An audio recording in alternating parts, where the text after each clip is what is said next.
As the evening twilight embraced the Metropolitan Museum of Art in New York City during its gala weekend, Elizabeth Collins gazed around the venue with a satisfied sigh. Her curated exhibition, A Dialogue Between Ancient and Modern, had finally opened, and prominent figures from the art world were approaching her one after another with words of congratulation. Elizabeth had steadily built her career as a museum curator over the past decade. Dressed in a black silk gown, her composed demeanor commanded respect from those around her. Her colleague Jennifer approached her with a champagne glass in hand. "Liz, this is a marvelous success. This exhibition will be the highlight of the year," she said with a smile. "Thank you," Liz smiled back. "This project has finally come to fruition after 3 years of planning." Jennifer hesitated slightly before asking, "By the way, when is your sister's wedding?" Liz's expression clouded momentarily.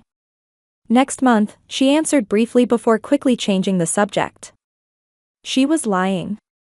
The truth was, she didn't know the details herself. The relationship between the Collins sisters, Liz and Rebecca, was complicated. Becky was a successful real estate agent specializing in prime Manhattan properties. With her flashy personality and sociable nature, Becky always loved being the center of attention. Meanwhile, Liz was introverted, valuing deep conversations and art over showiness. Their parents, Martha and Harold, were enjoying a comfortable retirement in an elegant neighborhood in Connecticut. Harold had found success in investment banking, while Martha was prominent in society circles, deeply involved in local charity work. Anyone looking at their family photos would see the image of a perfect family. However, beneath those smiles worked an invisible dynamic. From childhood, the parents had treated Becky as special. Her vivacity, sociability, and occasional vulnerability triggered their protective instincts. Meanwhile, Liz was labeled the irresponsible one, the independent child, and rarely received the same expressions of affection. "Liz is smart, she'll be fine," Martha would often say. "But Becky needs our help."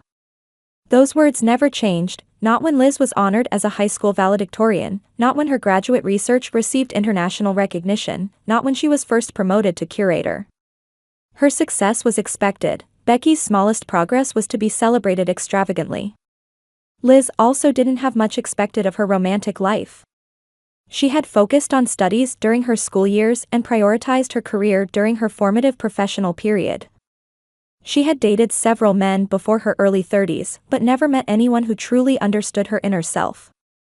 While her parents pretended to worry about her single status, they seemed to have resigned themselves to the idea that marriage wasn't for Liz.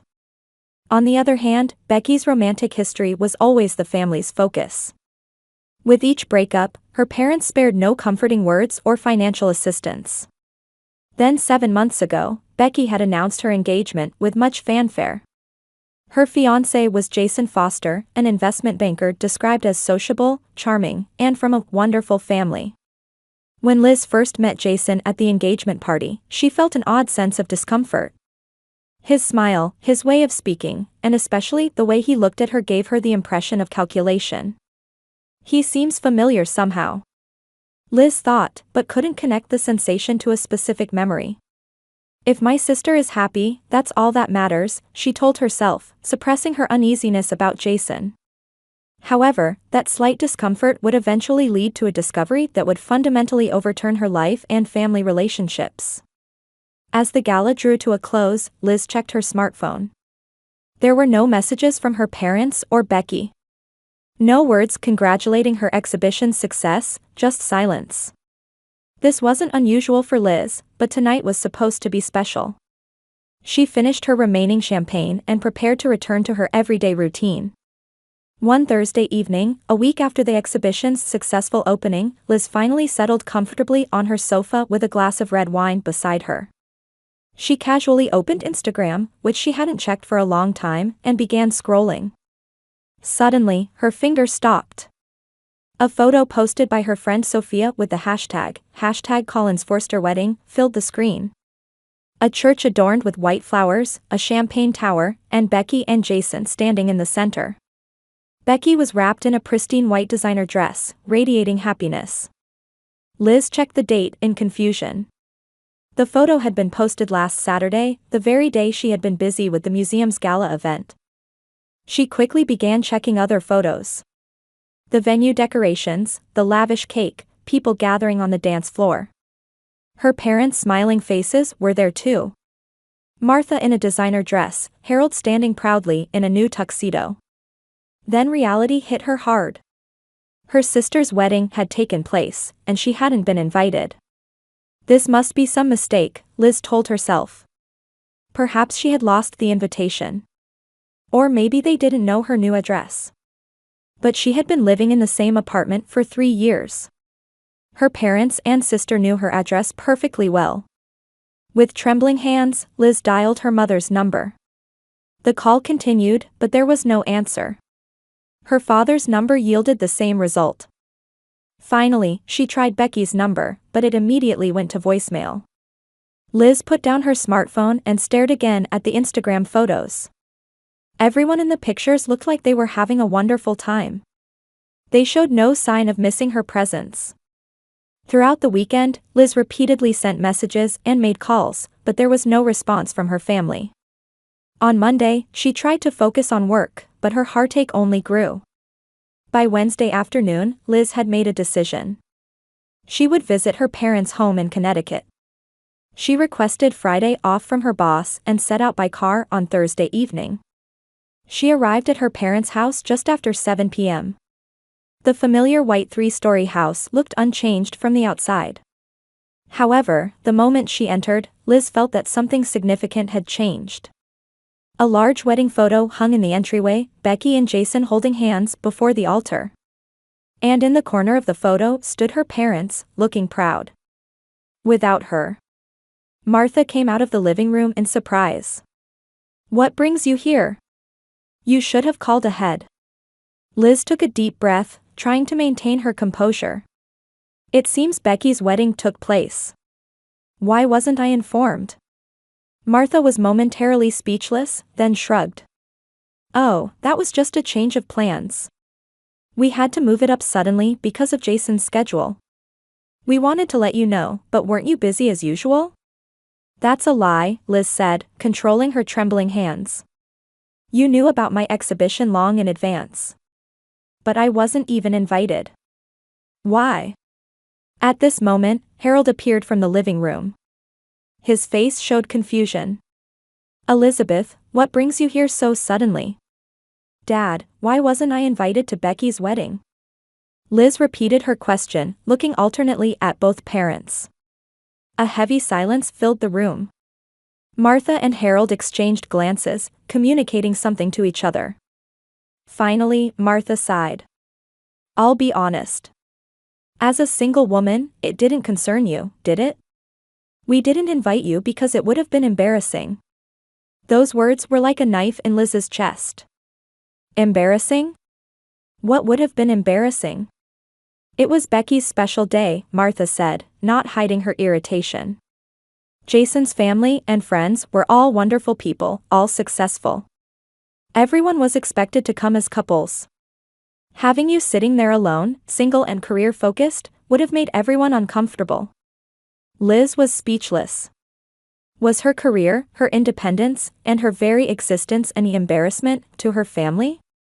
"Look, there's no need to worry about it," Martha continued. "It was the most important day of Becky's life. Everything had to be perfect." "Are you saying I'm an imperfect element?" Liz's voice was trembling. "Don't worry about it," Harold interjected. "A wedding is just a ceremony. You weren't invited, but what difference does it make? Your life hasn't changed. You still have your work and your life as always." Liz looked into her father's eyes. In the eyes of the father who once took pride in her and embraced her shoulders, she now could read nothing but indifference. "You're right," Liz said quietly. "My life indeed hasn't changed. But what has become clear is how you view me as family." Liz began walking toward the front door. Martha called after her, "Liz, don't be so sensitive. Becky has always needed special attention. You've always been strong and independent. I'm surprised you're upset over something so small." Liz stopped and turned around. Something small? Her voice was calm, but anger swirled beneath it. Is being excluded from family, having my existence denied, something small? You're overreacting, Martha waved her hand. Anyway, the wedding was wonderful. It cost over $50,000, but it was worth every penny.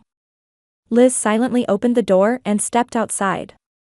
The cool night air caressed her heated cheeks. Before getting into her car, she gazed at the warm light visible through the windows of the house. The place where her family belonged, where she was now completely an outsider.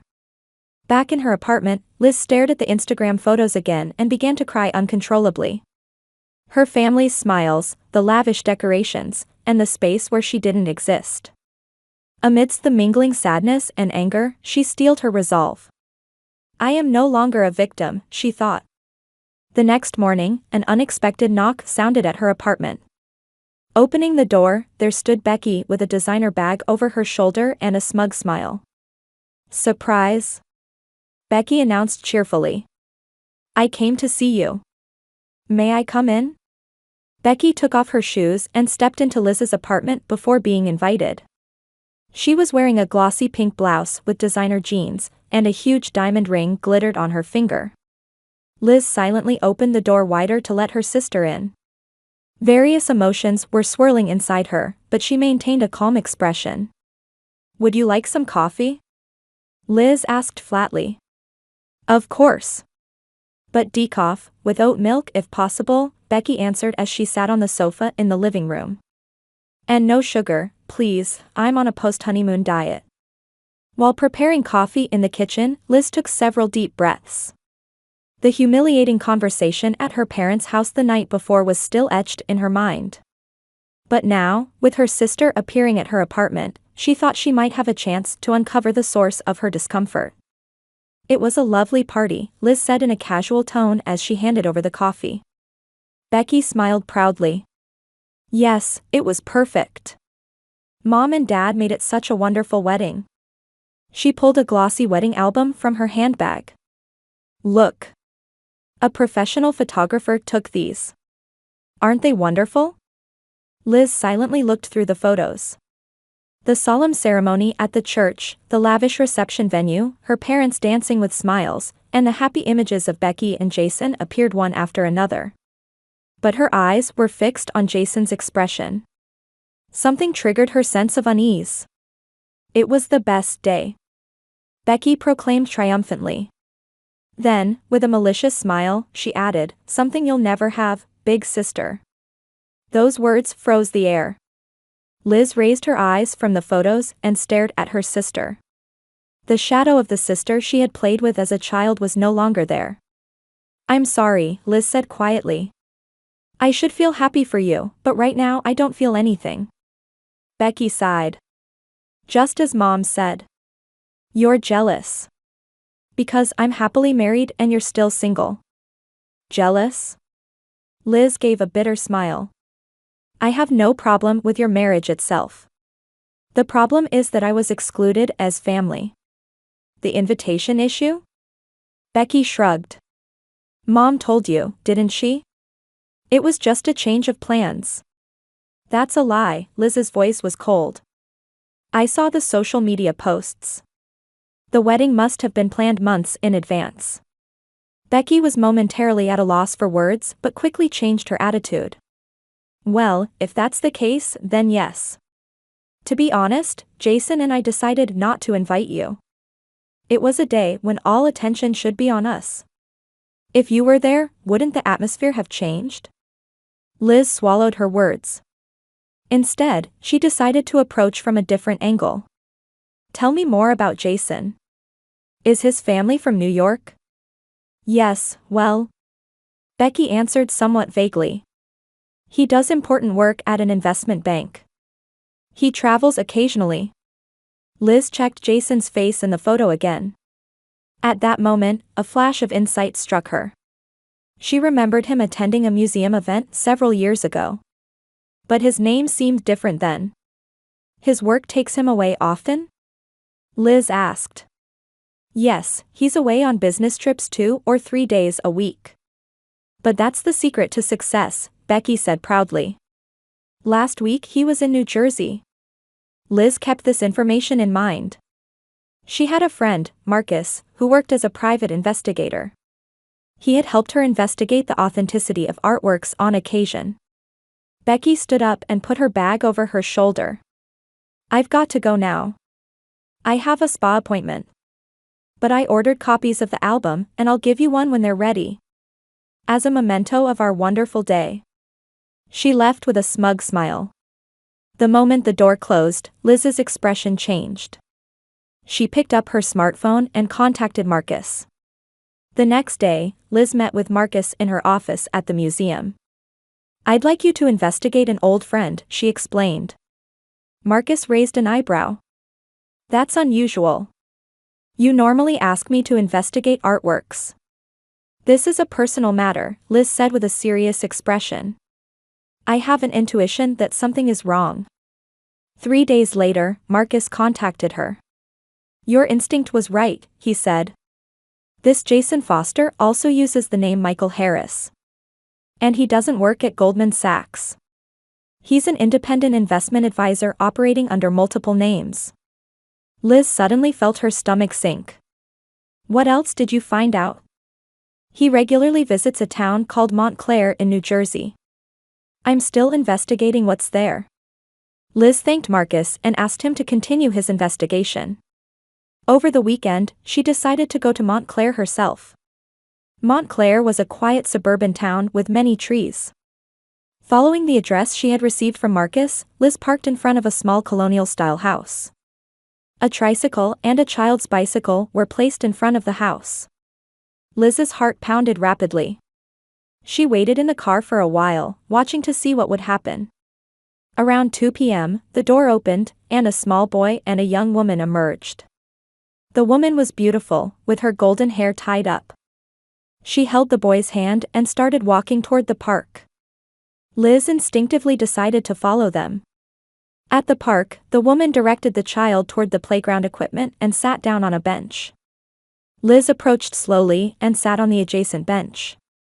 What a lovely child, Liz smiled as she spoke. Thank you, the woman answered brightly. Aiden is turning 8 soon. The conversation continued naturally, and Liz learned that her name was Samantha. After some small talk, Liz made a decision. Actually, I have something to ask you about your husband, she said slowly. About Michael Harris. Samantha's smile froze. Who are you? Her voice was suddenly filled with wariness. My name is Elizabeth Collins, Liz answered quietly. Last week, my sister married a man named Jason Foster. But I believe he might be the same person as your husband, Michael Harris. Samantha turned pale and silently took out a smartphone from her bag. This man? She turned the screen toward Liz. There was indeed a photo of Jason. Yes, that's him, Liz's voice trembled. Tears welled up in Samantha's eyes. We got married 10 years ago. He always said he had a lot of business trips. Her voice choked. The two spent a long time talking on the park bench. Samantha showed Liz their marriage certificate, the child's birth certificate, and family photos. The evidence was clear. Jason had been living a double life. He always said he spent half the week at his New York office, Samantha said tearfully. Sometimes, he said he had overseas trips as well. They exchanged contact information and promised to share information in the future. Liz received a copy of a family photo from Samantha. It was a picture from Aiden's birthday party, showing Jason embracing his wife and child. This photo was taken just last month, Samantha said. He didn't tell us about his marriage to Becky. He must have planned to continue his double life. During the drive back to New York, Liz's heart was filled with complex emotions. Anger, sadness, and concern for her sister. She knew she had to tell Becky and her parents the truth. But how should she do it? When she returned to her apartment, as expected, there was a message from Becky. I'll visit tomorrow. The wedding album is ready. Liz took a deep breath. Tomorrow, all the truth would be revealed. She placed the photos she had received from Samantha on the table and prepared for the next day. The next afternoon, Becky knocked on the door of Liz's apartment, dressed in glamorous sunglasses and a designer dress. "Delivery," she called cheerfully. Liz opened the door and silently invited her sister in. Her expression was filled with quiet determination. "Coffee? Or wine?" "Wine is fine today," Becky answered brightly. "Married life is the best. Jason is truly the perfect husband. Last night he prepared a special dinner for me." While pouring wine into glasses, Liz was aware of the photos placed on the table. They were still in an envelope. "Here's our wedding album." Becky took out a luxurious leather-bound album from her bag. "Mom ordered it specially. I had a copy made for you too." Liz took the album and quietly turned the pages. Numerous skillfully composed moments of a happy wedding. And on the last page, there was a large photo of Jason kissing Becky. "Can you tell me a bit more about your husband?" Liz asked gently. "Jason?" Becky smiled proudly. "He graduated from Harvard Business School and is very successful in the financial industry. We're about to purchase a luxury condominium in Manhattan once his bonus comes in." "Does he travel often?" "Yes, he's really busy. But that's the mark of a successful man, isn't it?" Becky said, brushing up her hair. "Sometimes I feel lonely, but that's marriage, right?" Liz quietly reached for the envelope on the table. "Becky, there's something I want to show you." "What? A present for me?" Becky said happily. Liz silently took a photo from the envelope and placed it on the table. It showed Jason embracing another woman and a small boy, smiling in front of a birthday cake. Becky's expression changed completely. Her smile froze, and the color drained from her face. What is this?" Her voice was hoarse. "A photo taken last month," Liz answered quietly. "In Montclair, New Jersey." "It's photoshopped," Becky said with a trembling voice. "A fake created by someone trying to frame Jason." "No," Liz's voice was calm but firm. "This is real. This woman is Samantha Harris. She's the wife of Michael Harris, whom she married 10 years ago. And this is Aiden, their son." Becky shook her head violently. "Lies. You don't like my happiness. You're jealous." She took out her smartphone and dialed Jason's number. "Jason? Come here right away. I'm at Liz's apartment. She's saying ridiculous things." From the other end of the phone, Jason's confused voice could be heard. Becky hung up. "He'll be here soon. Then your lies will be exposed." Liz took out more documents from the envelope.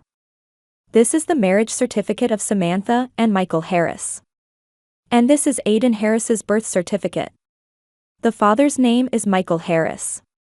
Becky took the documents and flipped through the pages with trembling hands. "These are forgeries," she cried. However, doubt was already seeping into her voice. "Your Jason is actually named Michael Harris, and he's living a double life," Liz continued quietly. "He has a son with Samantha, and he hid that from you." 20 minutes later, the apartment doorbell rang. When Liz opened it, Jason was standing there. His usual confident expression was gone, replaced by an anxious face. "What's going on?" he asked as he entered the room. The moment he saw the photos and documents on the table, his face changed color. "Michael Harris," Liz stared at him intently. "Or Jason Foster. Which is your real name?" "Becky, this is a misunderstanding," Jason turned to his wife. "I can't explain." "Explain," Becky's voice was trembling. "What is this photo? Who are this woman and child?" Jason wiped his sweat and began making excuses. "That's my sister and her child. The photo is a bit old and..." "Lies," Liz took out her smartphone. "I met with Samantha yesterday. I have messages and recordings from her." Liz played the recording. Samantha's voice echoed in the room. "Michael and I were married in 2013. He said he worked in New York half the week. Aiden was born in 2016, and Michael is a wonderful father, at least when he's home. The color drained from Jason's face. Becky, I can explain. Becky suddenly slapped his cheek with all her might. A double life for 10 years? You even have a child? Tears of anger filled her eyes. What was our marriage? A lie? I truly love you, Jason said desperately. There was a time when my business failed, and I was in debt. I was planning to end my relationship with Samantha. Planning to end it? Becky's voice became shrill. You were celebrating a birthday with her and your son just last month. In the midst of the confusion, Becky called her parents. Martha and Harold were informed of the emergency and hurried to Liz's apartment. An hour later, the entire Collins family had gathered in Liz's apartment. Martha and Harold's faces showed confusion and anger. We spent over $50,000 on this wedding, Martha said in a trembling voice. And you were already married? Jason tried to continue making excuses, but Liz presented more evidence. This is information gathered by an investigator named Marcus. Jason, you were also involved in real estate investment fraud as Michael Harris. The air in the room froze. Harold hit the chair violently. You deceived my daughter and used our money. Jason suddenly changed his attitude. This is all Liz's fault, he said coldly. She was jealous. That her sister would have a happy marriage. No, Becky said quietly. Liz was trying to protect me. She turned to her sister. I did terrible things to you. I didn't invite you to the wedding. I accused you of being jealous. But you moved to reveal the truth. Martha and Harold looked at Liz with guilty expressions. We owe you an apology too, Martha said, her voice choked. Jason headed toward the exit. Are you satisfied now? You've restored your family bonds, he said sarcastically. But remember, I don't give up easily. This matter isn't over. I'll report you to the police, Liz said calmly. About your fraud activities too. Jason gave a sinister smile and left the room. After silence filled the room, Becky began to cry quietly. Liz didn't hesitate to embrace her sister. We always took you for granted, Martha finally spoke. You were always strong and independent. But that's no reason to exclude you, Harold continued. We had lost you as family. And today, you showed us what true family bonds are. Becky looked at Liz tearfully. You investigated for me and found the truth. Despite how terrible a sister I've been. Liz smiled. You're my sister. That's reason enough. That night, the family spent a long time talking. About past wounds, misunderstandings, and hopes for the future. The cracks in the family were beginning to heal. In the worst of situations, they were trying to become one again. On a spring Sunday 6 months later, flowers were in full bloom in the backyard of her parents' Connecticut home. Liz sat on the terrace, gazing at the garden her father had cultivated with such care. Here's your tea, Martha appeared with a warm cup in hand. Her attitude had lost the arrogance of the past, replaced by gentleness. Thank you, Mom, Liz smiled as she accepted the cup. Martha sat next to her daughter and took a deep breath. I've thought about many things over these 6 months, she said slowly. Especially how unfair I was to you. Liz took her mother's hand. We all make mistakes. You've always met our expectations, Martha continued. And we took that for granted. Using your strength as a reason to ignore your feelings. The terrace door opened, and Becky appeared. She was not in the flashy clothes of before, but in a simple blouse and jeans. A serene expression had returned to her face. We have an hour until counseling time, Becky smiled at her sister. After Jason's double life was exposed, Becky had sunk into deep sadness. With the support of a therapist, she was beginning to show signs of recovery. The divorce proceedings were ongoing, with the final settlement still ahead, but she was trying to reclaim her life. I got an email from Samantha, Becky said quietly. Aiden performed very well in his school presentation. Surprisingly, Becky and Samantha had cultivated a gentle friendship through their common suffering. The two women had come to support each other as victims deceived by a fraudster. What happened with Michael's trial? Liz asked. The verdict will be next month, Harold answered as he came out from the living room. For investment fraud and bigamy, he's likely to get a significant sentence.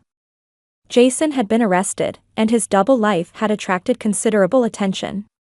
The investigation revealed that he had defrauded multiple women of money. Is David coming?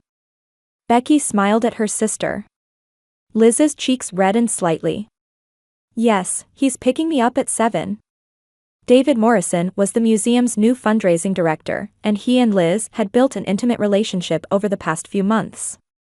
He was a gentle and intellectual man who deeply understood and respected Liz's work and passions. He's really trying to make a good impression on us, Martha smiled. The flowers he brought last week were wonderful. He's a good man, Liz said quietly. But I'm not in a hurry. Your happiness is most important, Harold placed his hand on his daughter's shoulder. We won't impose expectations on you anymore. In the evening, the whole family gathered at the dining table. David joined them, and gentle conversation continued. Liz looked around and felt deep satisfaction. Through tragic events, her family had regained true bonds. Let's make a toast, Harold raised his wine glass. To our family. And especially to Liz. Because your courage and love saved us. The gentle sound of glasses touching resonated in the room. Liz exchanged glances with Becky, and they shared an understanding smile. As sisters, they were feeling a true bond for the first time. Outside the window, the sun was beginning to set on the horizon, announcing the promise of a new day, a new beginning.